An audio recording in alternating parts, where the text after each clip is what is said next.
2 நிமிஷத்தில் என்னெல்லாம் பண்ணலாம்? மேகி நூடுல்ஸ் செய்யலாம். கரெக்டாக அந்த அட்வர்டைஸ்மெண்ட்டே பாருங்கள், 2 நிமிஷத்தில் மேகி செஞ்சிடலாம். பட் நான் என்ன சொல்கிறேன்னா, ஒருத்தரோட வாழ்க்கையே 2 நிமிஷத்தில் புரட்டி போட முடியும். ஒருத்தரோட வாழ்க்கையே 2 நிமிஷத்தில் மாற்ற முடியும்.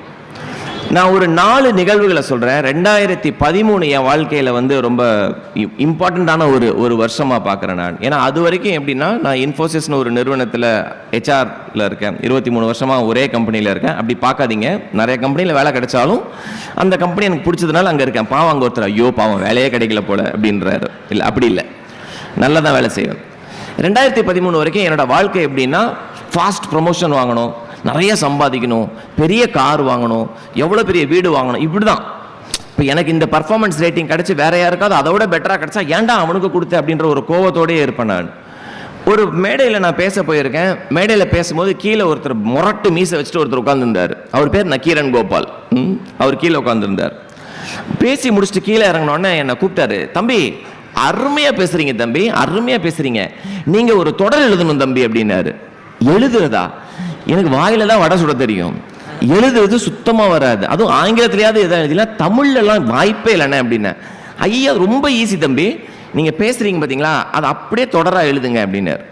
சரி, என்னடா நம்ம மேலே இவருக்கே இவ்வளோ கான்ஃபிடென்ஸ் இருக்கே அப்படின்ட்டு நானும் ஓகேன்னு சொல்லிட்டேன்.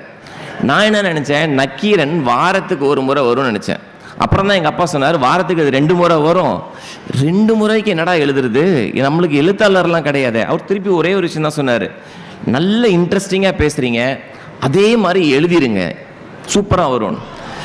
ஜனவரி 1ஆம் தேதி 2013 ஊரெல்லாம் போஸ்டர் போட்டார் அண்ணன். எனக்கு அவரே ஒரு டைட்டிலும் கொடுத்துட்டார், HR கிங். யார்? நான். HR கிங் எழுதும்.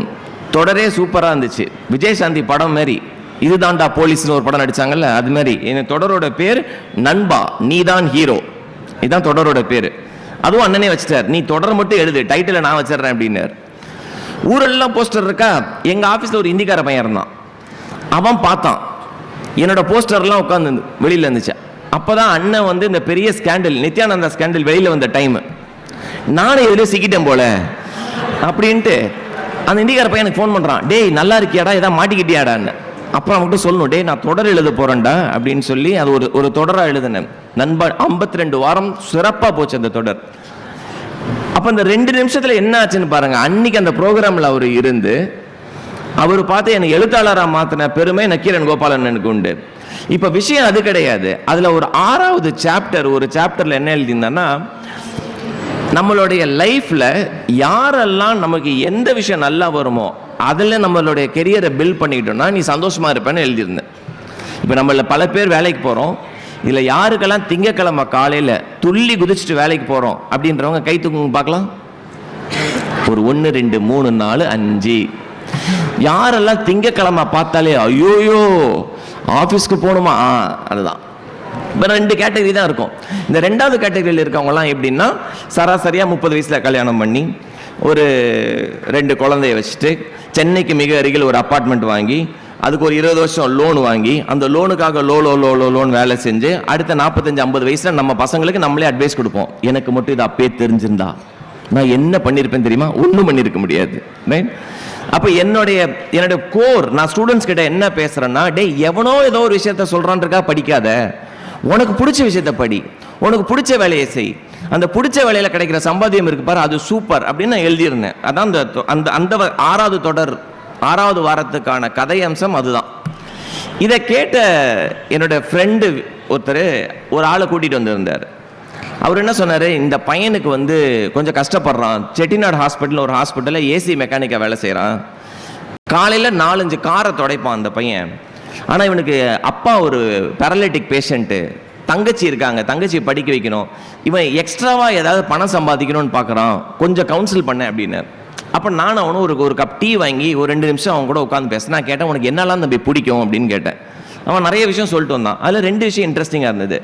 அவன் பீச் ஓரமாக இருக்கிற மீனவர் சமுதாயத்தை சேர்ந்த பையன், நீலாங்கரை பக்கத்தில் பீச் ஓரமாக இருக்கிறாரு.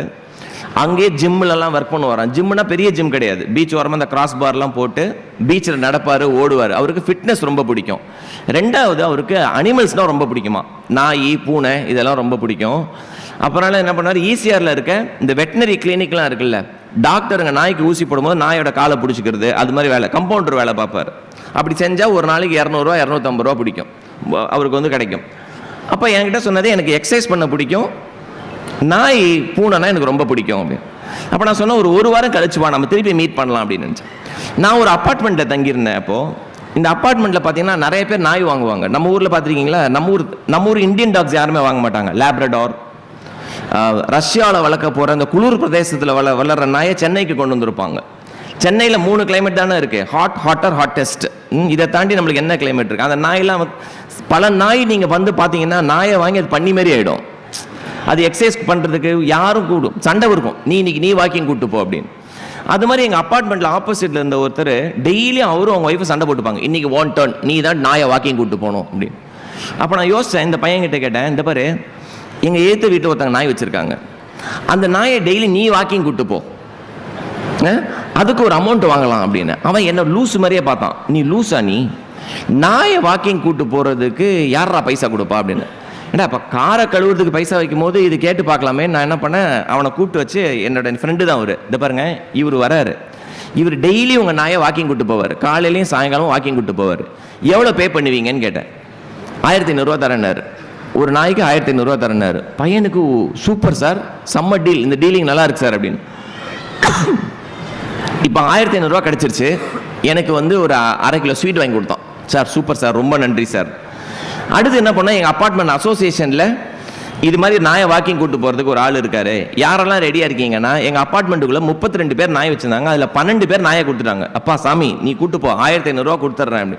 இப்போ கணக்கு போட்டுக்கோங்க, 12 × 1500 எவ்வளோ ஆச்சு, 18000 ரூபா அவருக்கு மாத சம்பளம், நாயை மட்டுமே வாக்கிங் கூப்பிட்டு போய். இப்படி நாளடைவில் அது கொஞ்சம் பெருசாக நான் வீடு மாறி போயிட்டேன், வேறு இடத்துக்கு வீடு மாறி போயிட்டேன். ஒரு 3 வருஷம் கழிச்சு என்னை எங்கள் ஆஃபீஸில் வந்து வெளியில் நின்றுருக்காரு. ஐடி கம்பெனிக்குள்ளலாம் டக்குன்னு விட்டுற மாட்டாங்க. இந்த செக்யூரிட்டி கார்டு என்ன பண்ணார், சார் உங்களை பார்க்க ஒருத்தர் வந்திருக்காரு அப்படின்னாரு. வெளியில் போனால் நம்மால் நிற்கிறார், அதே மாதிரி 1 கிலோ ஸ்வீட்டோட.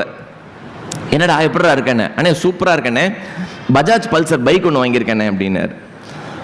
1,25,000 ரூபா அந்த பைக்கோட விலை. அப்போது நான் கேட்டேன், என்னடா லோன் போட்டியாடா அப்படின்னு. அண்ணே லோன்லாம் போடலண்ணே, ஃபுல் ஹாட் கேஷ் தான் பே பண்ணேன் அப்படின்னு. ஓ சம்மடா அப்படின்ட்டு என்ன, அண்ணா வாங்கினேன் உங்களை ஒரு ரவுண்டு கூப்பிட்டு போகிறேன் அப்படின்ட்டு ஓஎம்ஆர் ரோட்டில் ஒரு 2 கிலோமீட்டர் அப்படி ரவுண்டு கூப்பிட்டு போயிட்டு வந்து என்னை இறக்கி விட்டான்.